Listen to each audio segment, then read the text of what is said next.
할렐루야. 찬양대의 귀한 찬양 감사드립니다.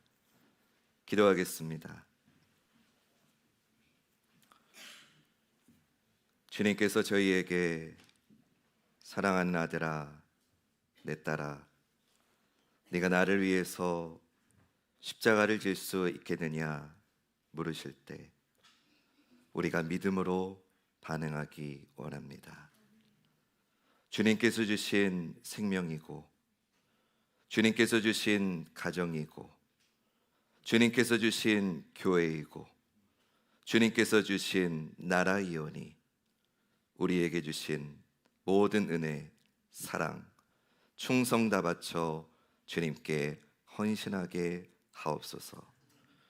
그리고 후회 없이 주님의 일 하다가 주님 부르셔서 주님 품에 안기는 그날 잘했다고, 내가 너로 인해 정말 기쁘다고 이 한마디 듣는 저희 모두 되게 하옵소서. 그날을 바라보며 말씀 듣습니다. 주신 말씀을 통해 우리에게 주어진 믿음의 길을 포기하지 않고 한 걸음씩 한 걸음씩 나아가는 시간 되게 하옵소서. 예수님 귀하신 이름으로 기도합니다. 아멘.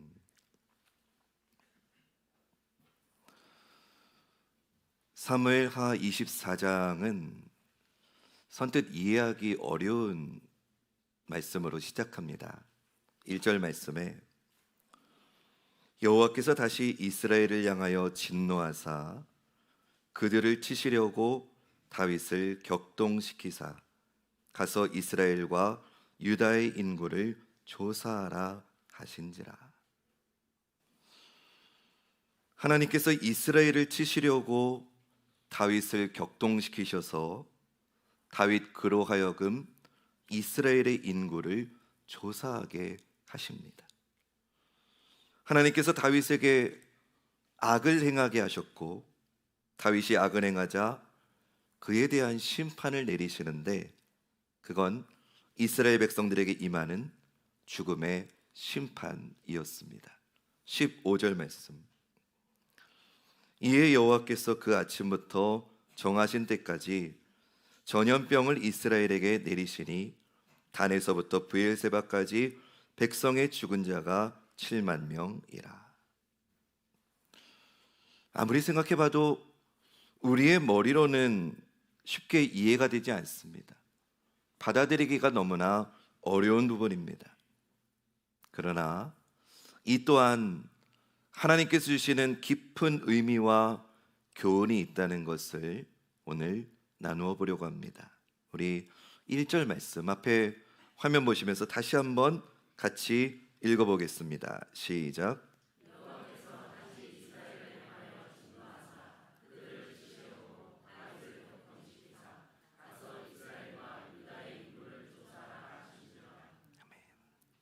이 모든 일은 여호와께서 다시 이스라엘을 향해서 진노하사 그들을 치시려고 일어났다고 합니다. 그러니까 이건 단순히 다윗 한 개인의 일이 아니라 이스라엘 전체를 향한 하나님의 진노입니다. 다시라고 하는 말이 매우 중요합니다. 하나님께서는 다시 이스라엘을 향하여 진노하셨습니다. 여러분, 다시라고 하는 말이 어떤 의미입니까? 이스라엘이 예전에 하나님 앞에 저질렀던 죄악을 또다시 저질렀다는 거죠. 이에 대해서 하나님께서 전과 같이 진노하셨다는 걸 의미합니다. 그 죄악이 무엇인지는 잠시 후에 나누겠습니다.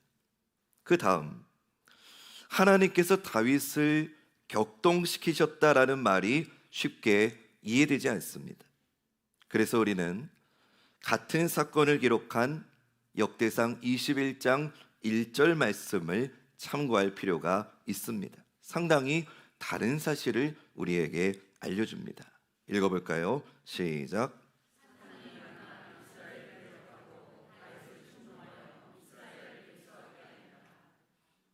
역대상에는 지금 이 사건이 사탄이 일어나 이스라엘을 대적하고 공격한 일이라고 합니다. 다윗을 충동한 존재가 하나님이 아니고 사탄이라고 기록하고 있습니다. 두 본문이 같은 사건에 대해서 그 원인을 너무나 다르게 설명합니다. 이상하죠? 그러나 이건 전혀 모순되는 일이 아닙니다. 이렇게 이해를 하셔야 됩니다. 사탄은 늘 하나님의 백성을 공격합니다. 그러나 사탄이 단독으로 자기 마음대로 하나님의 백성을 공격할 수는 없습니다. 반드시 하나님의 허락이 있어야만 할 수 있습니다. 욥이 대표적인 예이지요. 사탄이 욥을 공격하려고 할 때 하나님께서는 공격의 범위와 정도까지도 정해 주십니다. 욥기 1장 12절 말씀에 여호와께서 사탄에게 이르시되 내가 그의 소유물을 다 내 손에 맡기노라.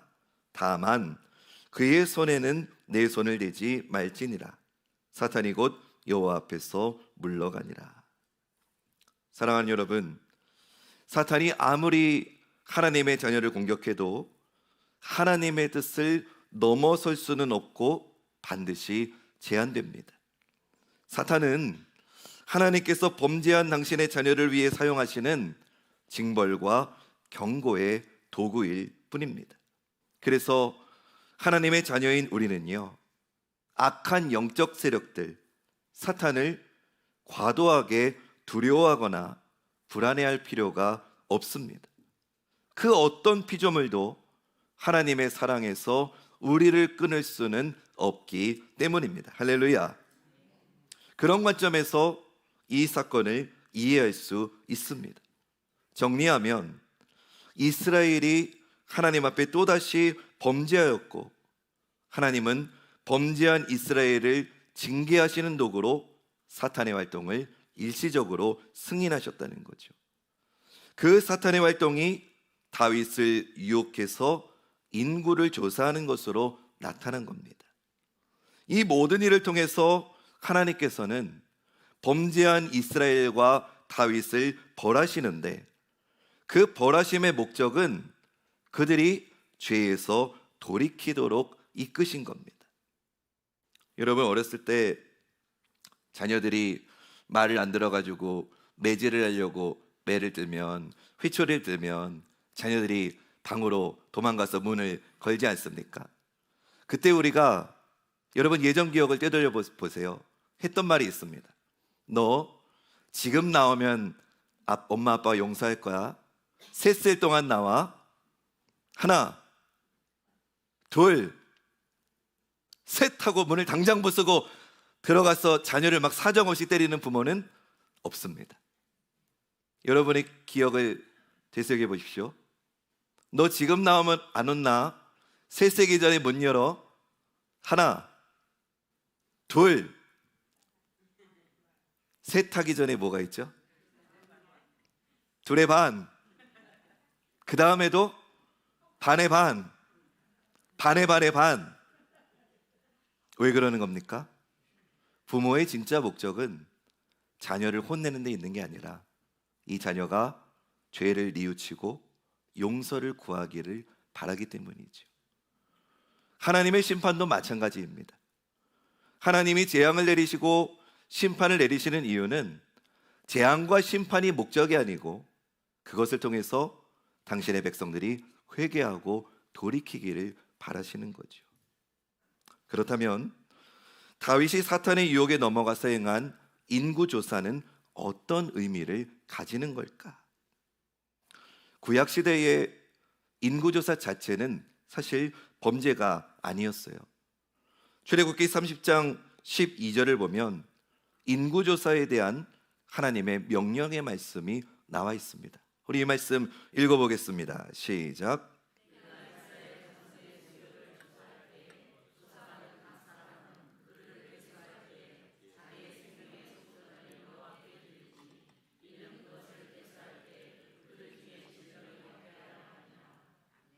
하나님께서 모세에게 백성의 수를 조사할 때 조사받은 각 사람은 자기 생명의 속전을 하나님께 드리라고 명령하셨어요.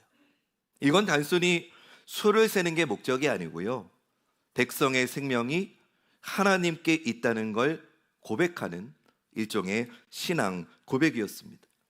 모든 백성은 하나님의 소유라는 것을 생명의 속전을 드림으로 고백하게 하신 거죠. 근데 문제는 다윗의 인구조사에는 하나님께 드리는 생명의 속전이 없었다는 거예요. 사무엘하 29장 9절을 보면 요압이 백성들의 숫자를 보고하면서 이런 표현을 합니다.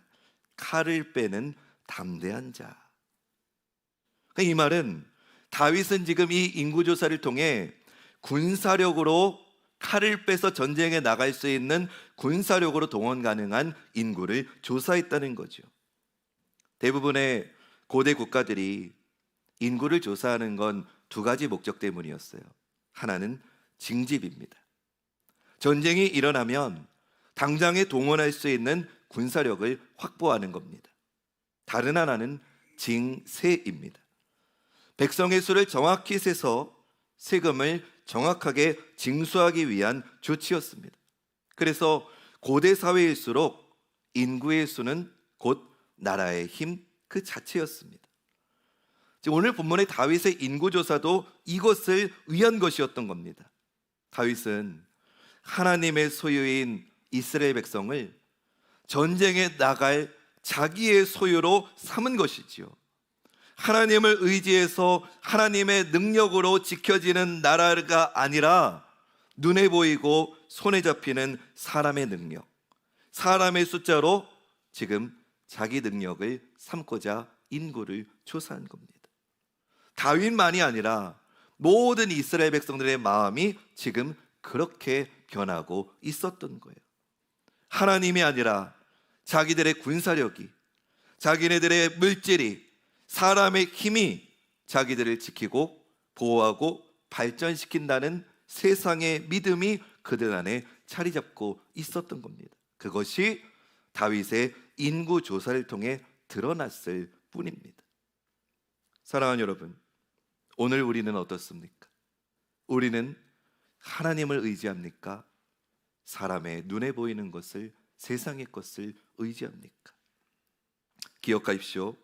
우리가 하나님을 의지하지 않고 눈에 보이는 사람의 능력, 재력, 눈에 보이는 세상의 힘을 의지하면 우리는 반드시 망할 수밖에 없습니다. 오늘 우리가 회복해야 될 말씀이 저는 시편 20편 7절 말씀이라고 믿습니다. 우리 믿음으로 함께 이 말씀 선포합시다. 시작.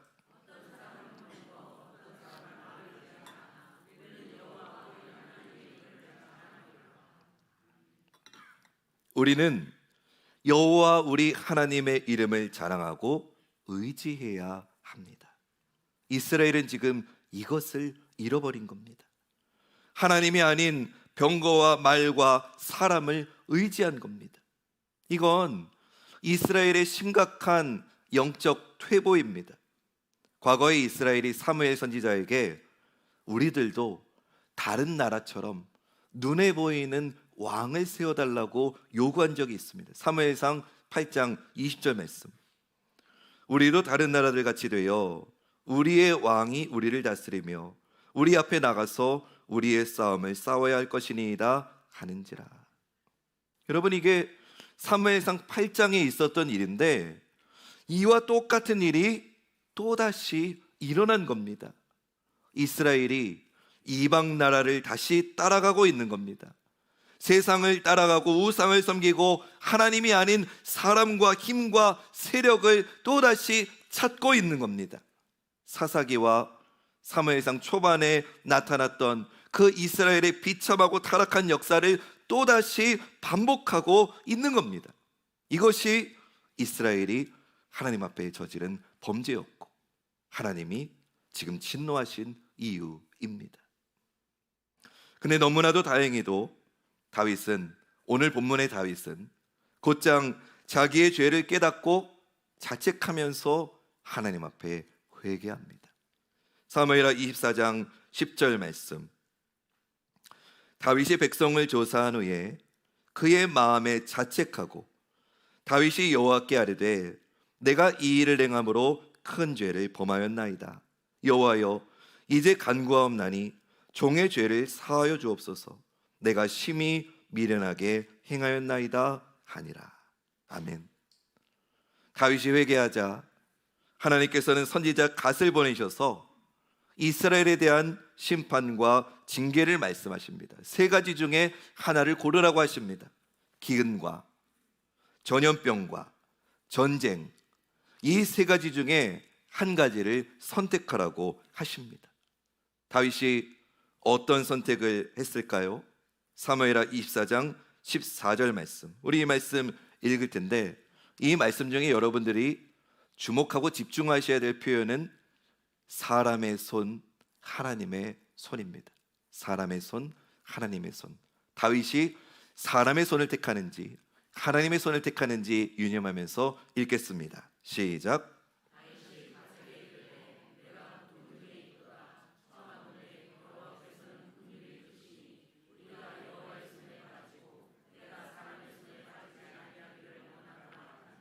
아멘. 다윗은 사람의 손이 아니라 하나님의 손을 택합니다.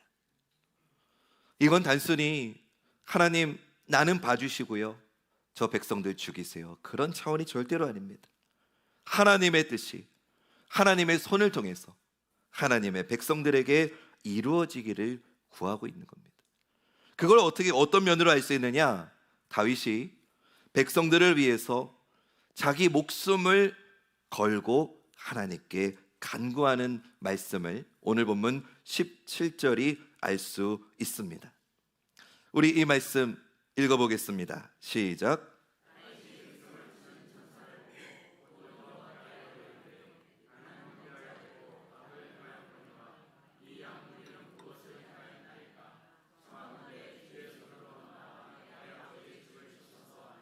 아멘. 나는 범죄하였고 악을 행했지만 하나님, 이 백성, 이 양무리가 무슨 죄가 있습니까? 청하건대 주님의 손으로 나와 내 아버지의 집을 치십시오. 백성들을 위해서 자기 목숨을 내어놓습니다. 여러분, 오늘 우리 대한민국에 필요한 진짜 지도자의 모습은 이런 모습 아닙니까? 지도자는 모든 책임을 지는 자리입니다. 만약에 우리 관악중앙교회에서 여러분들 가운데 누구라도 어떤 잘못, 어떤 실수를 했다면 그 모든 최종적인 책임은 담임 목사인 제가 지는 겁니다. 설사 저와 아무 상관이 없는 일이라 할지라도 지도자는 그 모든 책임을 지는 사람입니다. 여호와여, 내가 죄를 지었습니다. 이 양무리가 무슨 죄를 지었습니까? 청하오니 나와 내 아버지 집을 치십시오. 하나님은 다윗의 이런 간구에 응답하십니다. 그리고 이스라엘 향한 진노를 거두시고 심판의 재앙을 멈추십니다. 근데 우리가 하나 주목해 봐야 될 건 이 심판의 재앙을 멈추게 한 다윗의 중심을 보이는 행위를 하나 볼 수 있다는 겁니다.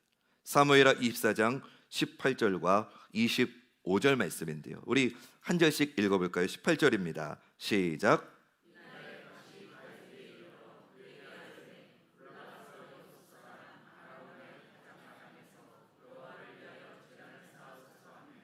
(25절입니다) 시작.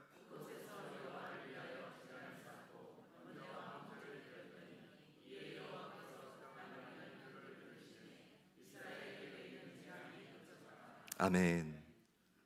다윗이 하나님, 차라리 나를 죽이시고 내 백성을 용서해 주십시오라고 하면서 그 회개의 마음을 담아서 했던 일은 아라우나의 타작마당을 사서 그곳에 제단을 쌓고 하나님께 제사를 올려드린 일이었습니다. 여러분, 이 아라우나의 타작마당이 어떤 곳이냐면요, 훗날 다윗의 아들 솔로몬이 이 아라우나의 타작마당 위에 하나님을 예배하는 하나님의 성전을 짓는 것이 됩니다. 다윗이 하나님 내 생명 거두시고 이 죄 없는 양머리를 불쌍히 여겨달라고 눈물로 간구하며 하나님께 예배를 올려드렸던 그 자리에 하나님이 영광 받으시는 성전이 세워지게 된 겁니다. 오늘 이 사건을 정리해 봅니다. 이스라엘은 또다시 하나님을 버렸어요. 우상을 섬겼고 하나님이 아닌 세상의 나라가 되려고 했습니다. 그러한 이스라엘을 하나님께서 재앙으로 벌하셨습니다. 그러나 다윗이 간절히 하나님의 은혜를 간구했고 하나님은 그 간구에 응답하셔서 이스라엘을 구원하시고 그 구원의 증표로 앞으로 이루어질 영원한 하나님 나라의 증표로 성전의 기틀을 준비하게 하십니다. 바로 그곳에 성전이 세워졌고 그 성전을 통해 이스라엘은 하나님 앞에 나올 수 있었습니다. 그들이 성전을 통해서 하나님 앞에 나와서 하나님을 외면했던 죄를 회개하면 하나님은 또다시 그들을 용서하시고 구원하시고 회복시키셨습니다. 이것이 사무엘서가 기록하고 증거하는 하나님의 은혜의 역사인 줄로 믿습니다. 오늘 사무엘하 말씀을 마무리 짓는데요, 이 마지막 말씀의 기록은 우리에게 너무나 중요한 두 가지 교훈을 주는 것 같아요. 하나는요, 우리 안에 깊이 뿌리 박혀 있는 죄악의 뿌리가 얼마나 강력한지를 오늘 말씀을 보면 알 수 있습니다. 여러분, 다윗과 이스라엘이 그랬던 것처럼 우리도 정말 아주 작은 기회만 생기면 하나님을 잊어버리고 세상으로 돌아가려고 하지 않습니까? 그러나 우리에게 소망이 있는 이유는 두 번째 교훈 때문이에요. 하나님의 은혜가 얼마나 놀라운지를 우리에게 보여줍니다. 여러분, 이걸 기억하십시오. 우리의 죄악의 뿌리보다 언제나 하나님의 은혜가 크다는 것을 기억하시기 바랍니다. 우리 한번 입술로 따라해 보실까요? 우리의 죄악의 뿌리보다 언제나 하나님의 은혜가 크다. 아멘. 여러분, 이걸 꼭 기억하셔야 됩니다. 오늘 우리는 이 예배가 끝나면 교회 문 밖을 나서는 순간부터 또 실수할 겁니다. 또 넘어질 겁니다. 또 죄를 반복할 겁니다. 그러면 그때 우리는 자책합니다. 내가 이렇게 교회를 오래 다녔는데, 내가 이렇게 예배를 많이 드렸는데 아직도 이렇게 변하지 않는 나의 죄악의 뿌리를 보고 자책할 수 있습니다. 그러나 그때 우리가 기억해야 될 것은 내 죄악의 뿌리보다 언제나 하나님의 은혜가 크다는 걸 기억하시길 주님의 이름으로 축원합니다. 마지막으로요, 우리가 하나 더 기억해야 될 게 있습니다. 오늘 본문에 다윗을 통해 베푸신 은혜보다 훨씬 더 강력하고 영원하고 완전한 은혜를 하나님은 이미 우리에게 주셨다는 겁니다. 누구를 통해서요? 예수 그리스도를 통해서 말입니다. 다윗은 백성과 함께 죄를 지었지요. 그러나 예수님은 우리에게 오셔서 우리와 똑같이 되셨지만 범죄하진 않으셨습니다. 오히려 우리를 죄에서 건지셨고 우리를 거룩하게 해주셨죠. 다윗과 이스라엘은 범죄했지요. 그로 인해서 하나님의 징벌을 받을 수밖에 없었어요. 물론 다윗이 중보하고 회개하긴 했지만 그것으로 인해서 이스라엘이 완전히 살 수는 없었어요. 7만 명이나 죽었잖아요. 그러나 예수님은 우리의 모든 죄값을 십자가에서 대신 치러 주셨죠. 다윗과 백성은 죽었지만 오늘 우리는 우리 대신 우리 죄를 위해서 죽으신 예수 그리스도의 십자가의 보혈로 인해서 우리는 살게 된 줄로 믿습니다. 하나님께서 다윗에게 베푸신 모든 은혜가 이제 성전으로 이어지고 마무리되었지요. 비록 다윗이 성전을 짓지는 못했지만 성전의 기틀을 준비했고 성전이 지어질 그 땅에서 전심으로 하나님께 영광을 올려드리는 예배를 드렸어요. 여러분, 제가 오늘 사무엘 말씀을 마치면서 여러분들에게 드리고 싶은 말씀은 이겁니다. 예수 그리스도가 우리의 완전한 성전이십니다. 예수님만이 영원하시고 완전하신 성전이십니다. 그분이 우리를 용서하시고 우리를 이끄시고 하나님과 우리 사이에 막힌 담을 당신의 몸의 찢기심으로 그 담을 허무셨고, 우리로 하여금 믿음 지어서 하나님 앞에 나아갈 수 있는 담력을 주셨고, 오늘도 부족하지만 믿음 가지고 하나님께 예배를 드리게 하심으로 하나님 나라의 영광을 우리에게 충만히 주신 줄로 믿습니다. 사무엘서 말씀을 마치면서 여러분, 지나간 말씀들이 하나도 기억나지 않아도 좋습니다. 그게 정상입니다. 기억나면 오히려 이상한 겁니다. 근데 오늘 이거 하나만 기억하시면 좋겠습니다. 사무엘서 말씀은 다윗의 영웅담이 아니고요, 다윗을 통해 보여주신 예수 그리스도의 완전한 구원을 우리에게 말씀해 주는 말씀이라는 거, 그거 하나는 꼭 기억하시면 좋겠습니다. 우리는 또다시 넘어지고요, 우리는 또다시 실수하지만 우리의 완전한 성전이신 예수 그리스도께서 우리에게 한없는 은혜를 내려 주심을 믿으시길 주님의 이름으로 축원합니다.